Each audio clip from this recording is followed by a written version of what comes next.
Welcome to Releasing Trauma, a Survivor's Podcast. I am your host, Tracy Osborne. I am a survivor of emotional bullying, rape, sexual assault, domestic abuse, and grief. After losing my husband in 2019, I set off on a new adventure to help other women release their trauma and create a life they can cherish. Each week, I will feature a guest expert or a survivor to share their stories, tips, wisdom, and more. The goal is so that you can take away even just the smallest nugget of information you can use in your life right now to make a change, and to remind you that you're not alone. There is life after trauma, and you can move from victim to thriver and create a life you can cherish. Hello, welcome to the show. I'm your host, Tracy Osborne. With me today is Alysia Lyons. We are talking about something that I think a lot of us feel, and that is mom guilt. Alysia, thank you so much for joining us today. Absolutely.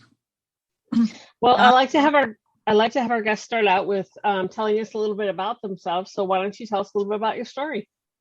Yeah, it's not a topic that I hear quite a lot about, and it's something that we all feel as moms. And I've been a life coach for about 3 years, and that was my biggest struggle that I dealt with was overcoming super heavy mom guilt. And when I let it go, it was like I had a 50-pound sack on my shoulder for 4 or 5 years, or since my child's birth. It's like they hand you a baby and then they hand you a big old sack of guilt right along with it, right? Right. So yeah, I had I've been a single mom for the majority of my son's life since he was about 14 months old. I've been an entrepreneur for 10 years now, so since before he was born. And so I was someone who depended a lot on others for help, right? So I had babysitters, and so my son's babysitter was inappropriate with him.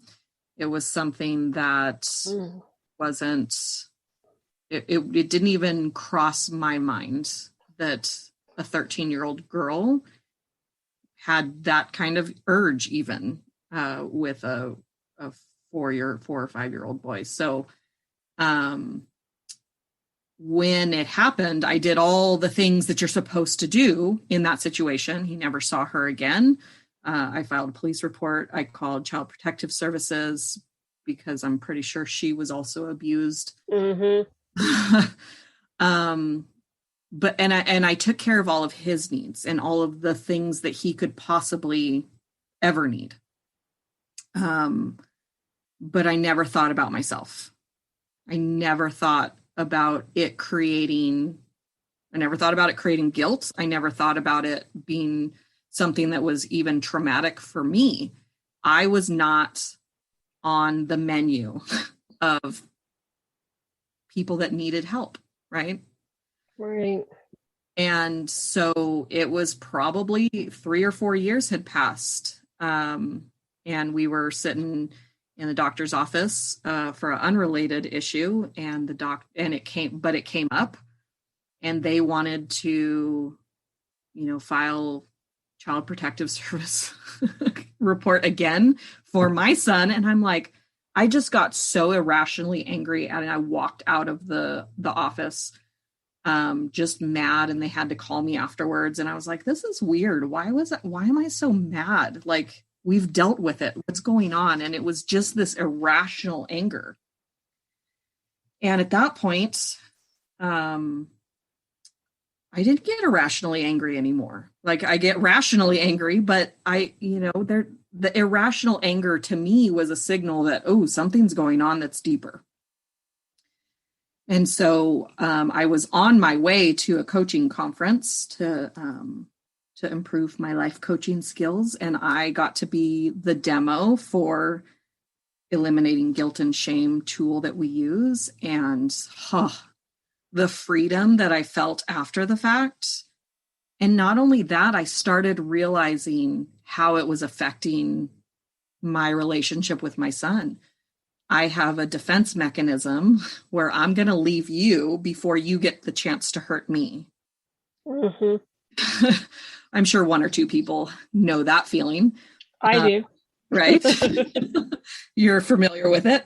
I am. And so I was projecting myself into the future, and I was thinking about this little boy that I love more than anything, resenting me for not protecting him. And so I was pushing him away. And I didn't even know that I was doing that until I let go of the guilt. And it's like, holy cow, look at what I was doing. And so that's why I'm so passionate about it, because, you know, we have different ways of coping with trauma, right? And that was mine. And I just know that I'm not so unique that I'm not the only one, right? No, absolutely not. I mean, he's not the only one to ever have that happen to him, and you're not the only parent to ever go through, that kind of a situation. But yeah, so I can totally relate. Well, I can't say I can totally relate, but I can somewhat relate. I suspect that one of my girls was molested around age 3, but I have no proof.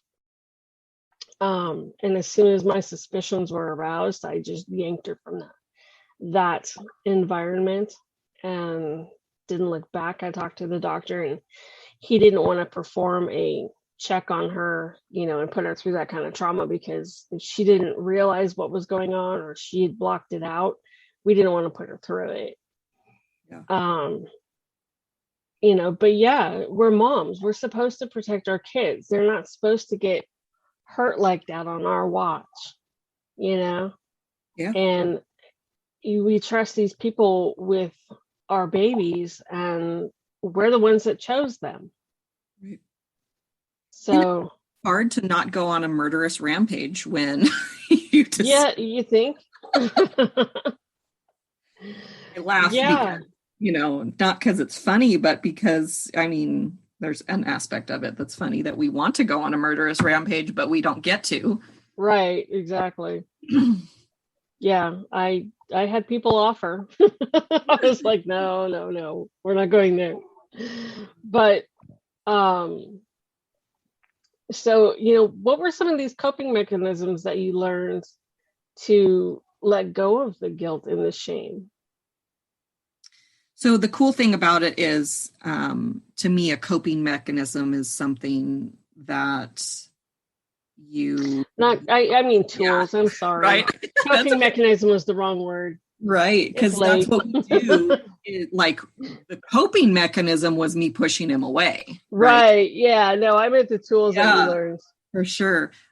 So I learned what guilt was to begin with. So guilt is something that we do to ourselves to punish ourselves for something that we think that we did wrong. So most people, if you have a healthy functioning brain, want to be perceived and want to feel like a good person.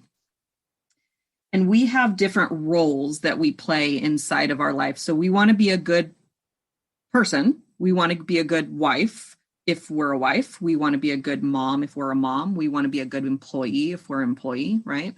Mm-hmm. And so inside, since we're talking about being a mom, inside the I want to be a good mom, there's a set of rules that we follow. And you mentioned it earlier. One of our rules is that we protect our child from bad things happening to them. Right.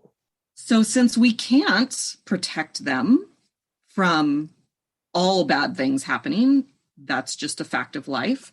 There's things that happen that we can't change. And so in order to still be able to say, I'm a good mom, we create guilt as a punishment. Just like in the court of law, if you murder someone, there's a punishment for murder. Well, there has to be a punishment for breaking the good mom rule that you have. in order to still feel like a good mom. The crazy thing is that we also still feel like a bad mom in addition to the guilt. So that's kind of a Mm-hmm.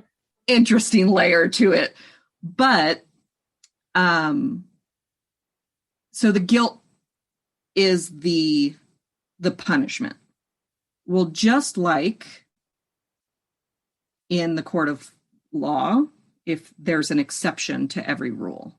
So if you kill someone because they're going to kill you, there's an exception for that. That's, whatever. I can't remember what that's called. Self-defense, right? Self-defense. There you go. I was going to say self-protection. I knew that wasn't right. But it's self-defense. So there's an exception. So that person most likely is not going to jail. So there's an exception to every rule that we break as a person. And so for me, the exception was that I didn't have a crystal ball. I didn't know that it was going to happen.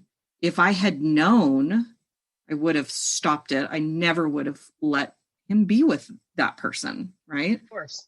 It wasn't even I said this before, it wasn't even in my reality, my worldview, that that's a possibility that would happen.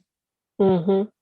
So the exception became that, a good mom protects their child, except when that's not even on your radar to happen. Yeah. You don't have the crystal ball to know it's going to happen, right? So that's legitimately what I do every time I come up with something that I'm feeling guilty about, is I figure out what the rule is that I broke. My mom and I were discussing this yesterday, and I said, okay, so you have this rule that a good person keeps a clean house. And she said, oh, yes, a good person keeps a clean house, right? And I said, except when you have 5 acres that you take care of by yourself. Maybe your house gets put on the back burner. Maybe it's a form of self-care that you're taking care of the yard instead of the stuff on the inside. So I gave her a couple of not excuses, but exceptions to the rule, right? Yeah.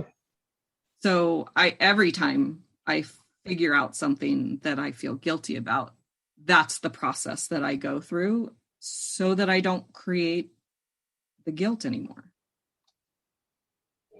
What part of that process encompasses forgiveness of yourself? The exception comes from being compassionate to yourself. Okay. Because I've talked to moms, one of my clients was a mom that said a good mom doesn't yell at her kids. And I said, okay, except when? And she said, there is no exception. Inside that statement, there's also no forgiveness. There's no compassion, because that's not true. An exception to the rule is when your kid's going to get hurt. When they're running in the street and you scream, stop, that's an exception. Right. Another exception to yelling at your kids is when you're not practicing self-care. And yet it's not okay to yell at your kids, but now you have an awareness that you're not practicing self-care and you need to go do that. Right? Right. Okay. I like that. Yeah. That's a good question. Yeah.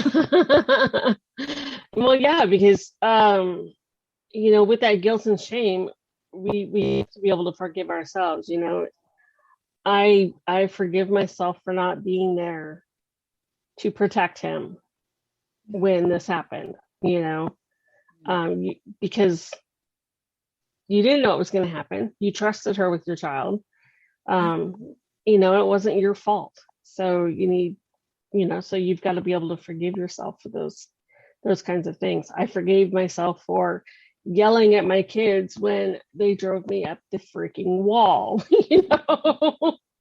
I did, excuse. I'm telling you, I'm a yeller. I yelled at my kids a lot, unfortunately. I'm sorry to say, if I could change that, I would, but that's how I was brought up. Right. And I think that for a lot of But people, that yelling is a replacement for spanking. yeah, Because spanking is child abuse in some areas, in some, hmm in depending on the severity, it can be considered child oh, abuse. absolutely. Um, so yelling is not. And I was a yeller for a while. There's every once in a while I get to the point where I'm mad enough to yell. Hmm And another good exception to that rule is your kid usually pushes you to the point, to that Exactly. point. I don't just wake up and start yelling. Yeah, Exactly. they have hit every single button at least twice. Exactly. And there might be some truth in we're not practicing self-care. There's so many hats that Hmm wear that it just is ridiculous. And I go into that a lot on my on my podcast, or not. I don't have a podcast on my blog, because Yeah. there's so many hats that we have to wear, and we have unrealistic standards, because a good mom, you know, stays home with their kids. But what if you're a single mom? You can't stay home with your kids unless you're, Yeah. the father of the kids is a millionaire who pays for pays Right. to stay home, right? It's just Yeah. not realistic. Yeah. Yeah. And I think society today is putting too much pressure on us. Well, not just today, but throughout the years, has put so much pressure on women to be this perfect June Cleaver type mom. And for those of you who don't know what I'm talking about, go watch Leave It to Beaver. I'm aging myself here. Right. But that 50s stereotypical 50s mom who the house is always spotless and she doesn't yell at the kids, and the kids, they always learn their lessons by 30 minutes having or these less. unrealistic conversations, dinners on the table every night, gourmet meals. And I'm like, we can't be that way in this day and age. Right. And that's okay. I'm not sure it was ever that way. Like, that really is like, that might have been a standard that people were trying to reach, but Yeah. Nobody in my family was that way. Not so much in mine either. Yeah. But I've faced my fair share of mom guilt. I have 4 girls. The youngest is 16, the oldest is 29 now. Holy cow. And the first 2, I was a single mom for a lot of their younger years, and so they spent a lot of time in daycare. And we found some bad daycares. I remember one day pulling up and to pick up my oldest when she was about 18 months old, and I heard a child just screaming. And I thought, Jesus, I'm glad that is not my kid. And I walked in and it was. Well, that all of your baby's screams and cries. Yeah. And this was a scream I'd never heard before. And I don't know what happened, what was going on. I know she'd been left alone, so maybe that was what was happening, but I scooped her up, I took her out of there, and I never took her back. So I've had my fair share of daycare horror stories. And then I was fortunate enough with the younger 2 to be able to stay at home, but I worked all the time because I worked from home. And so I still felt guilty because I didn't give them as much time and attention as I felt I should, but I was trying to build a business. Right. So everywhere you look, there's mom that. guilt everywhere. Yeah. Yeah. That's what, I came home from this conference and I was building, wanting to build my coaching business. And I had some questions that I asked for market research, and like, let me get into your head a little bit and see life from your point of view. And And every single woman that I talked to was a mom, and I just heard so much guilt. And that's how I came up with my book, because I was, I had grown up writing. And so at that moment in time, my self-confidence in my coaching was not very high, but my confidence in my writing was there. And even though I hadn't written anything in probably 12 years, and I got back into writing. I wrote the book in 6 weeks and published it in 6 months. And I'm very proud of it. And it's, I think that it serves a lot of moms. Tell us about it. So it's called Good Moms Don't, The Lies, the Truths, and How to Conquer Mom Guilt. And awesome. 15 different scenarios of mom guilt. And, it's the lie of good moms don't feel disconnected from their kids.